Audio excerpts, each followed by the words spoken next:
ಎಲ್ಲರಿಗೂ ನಮಸ್ಕಾರ. ನನ್ನ ಹೆಸರು ಧೃತಿ ಪ್ರಣವ್. ನನ್ನ ತಂದೆಯ ಹೆಸರು ಪ್ರಣವ್. ನನ್ನ ತಾಯಿಯ ಹೆಸರು ಶ್ವೇತಾ. ಇಂದು ನಾನು ಯಾಕುಂದೆಂದು ಶ್ಲೋಕವನ್ನು ಹಾಡುತ್ತಿದ್ದೇನೆ. ಯಾಕುಂದೆಂದು ತುಷಾರಹಾರ ಧವಳ, ಯಾ ಶುಭ್ರವಸ್ತ್ರಾನ್ವಿತ, ಯಾ ದಂಡಮಂಡಿತಕರ, ಯಾ ಶ್ವೇತಪದ್ಮಾಸನ, ಯಾ ಬ್ರಹ್ಮಾಚ್ಯುತಶಂಕರ ಪ್ರಭೃತಿಭಿಃ ದೇವೈ ಸದಾ ವಂದಿತಾ, ಸಾ ಮಾಂ ಪಾತು ಸರಸ್ವತಿ ಭಗವತಿ ನಿಶೇಷಜಾಡ್ಯಾಪಃ ಶುಕ್ಲಾಂ ಬ್ರಹ್ಮ ವಿಚಾರಸಾರ ಪರಮಾ, ಆದ್ಯಾಂ ಜಗದ್ವ್ಯಾಪಿನಿ ವೀಣಾ ಪುಸ್ತಕಧಾರಿಣಿ ಅಭಯದ,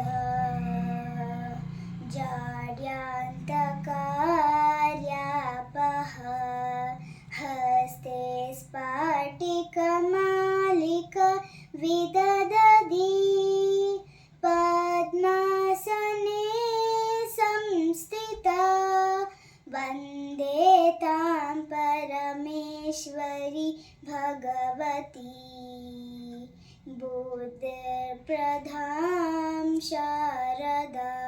ಧನ್ಯವಾದಗಳು. ಮಾತೆ ಸರಸ್ವತಿಯು ಮಲ್ಲಿಗೆಯಂತೆ, ಚಂದ್ರನಂತೆ, ಹಿಮದ ಹಾಗೆ ಶುಭ್ರವಾಗಿ ಬಿಳಿಯ ಸ್ಫಟಿಕ ಹಾರವನ್ನು ಹಿಡಿದು, ಶ್ವೇತವಸ್ತ್ರ ಧರಿಸಿ, ಕೈಯಲ್ಲಿ ವೀಣೆಯನ್ನು ಹಿಡಿದು, ಬಿಳಿಯ ತಾವರೆಯ ಮೇಲೆ ಕುಳಿತಿರುವ ಸರಸ್ವತಿ ಮಾತೆಯು ಬ್ರಹ್ಮ, ವಿಷ್ಣು, ಶಂಕರರಿಂದ ವಂದನಾರ್ಹಳಾಗಿರುವಳು. ಮಾತೆಯು ಶುಭ್ರವಾಗಿ ಶ್ವೇತವರ್ಣದಲ್ಲಿರುವುದು ಜ್ಞಾನದ ಸಂಕೇತವಾಗಿದೆ. ಯಾವ ಅಜ್ಞಾನದ ಕಪ್ಪು ಚುಕ್ಕೆಯೂ ಶ್ವೇತವರ್ಣದಲ್ಲಿ ಕಾಣುವುದಿಲ್ಲ. ವೀಣೆಯು ತನ್ಮಯತೆಯ, ಏಕಾಗ್ರತೆಯ ಸಂಕೇತವಾದರೆ, ಪುಸ್ತಕ ಹಿಡಿದಿರುವುದು ಜ್ಞಾನದ ಸಂಕೇತವಾಗಿದೆ. ಜ್ಞಾನವಿದ್ದ ಕಡೆ ಯಾವುದೇ ಭಯ ಇರುವುದಿಲ್ಲ. ಕೈಯಲ್ಲಿ ಹಿಡಿದಿರುವ ಸ್ಫಟಿಕಮಣಿ ಶುದ್ಧತೆಯನ್ನು ಸೂಚಿಸುತ್ತದೆ. ಕಮಲದಲ್ಲಿ ಕುಳಿತಿರುವುದು ಜಾಗೃತ ಪ್ರಜ್ಞೆಯನ್ನು ಪ್ರದರ್ಶಿಸುತ್ತದೆ.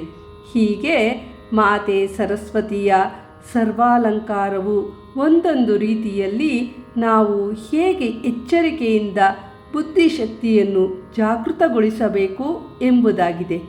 ಈ ಸಾಧನೆಗೆ ಪರಮಶಕ್ತಿ ಸ್ವರೂಪಿಣಿಯಾದ ಮಾತೆ ಶಾರದೆಯ ಅನುಗ್ರಹ, ಆಶೀರ್ವಾದ ಸದಾ ನಮ್ಮ ಮೇಲೆ ಇರಲಿ ಎಂದು ಪ್ರಾರ್ಥಿಸೋಣ. ಧನ್ಯವಾದಗಳು.